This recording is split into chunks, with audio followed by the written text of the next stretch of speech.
为了要改善交通，这台南2年前就试办取消部分行政区车路强制2段式倒弯的规定，推动人本交通改善计划，即卖也有一寡成果啊。去年台南的交通事故死亡减少14.2%，那这过路人死亡是降低10%。交通局也讲有计划讲要在今年内扩大到规个台南来实行，也会来和地方讨论，当时要来推动，会搁再来评估。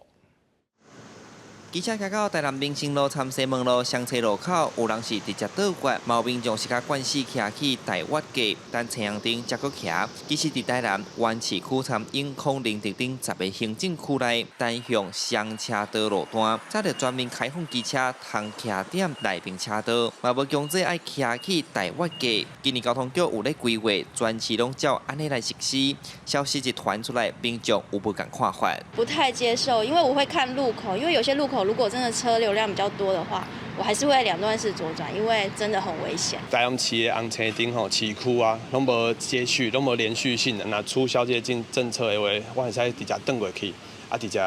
沿路安尼行，可能嘛较顺啊，唔免停伫路边啊，即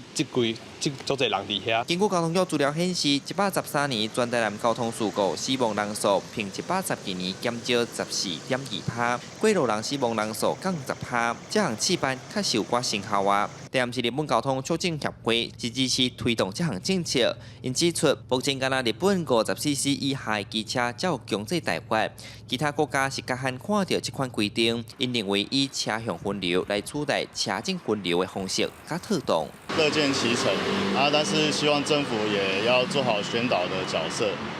宣导大家要提早停完车道，要提早打方向灯。共52条单向2车道，取消内侧进行机车以及管制路口应2段式左转。会以目前办理的成效，并配合交通部的政策来评估全面开放。交通局表示，全市全面推动的时间目前也未定案，主要牵涉到原台南园区后续的生产地方参详，兼调整相关标志标线设施，才会公告时间。另外，伊嘛强调，虽然机车会使骑内并车道，不过台湾街嘛是会保留，通互有需要民众来使用。记者苏台南采访报道。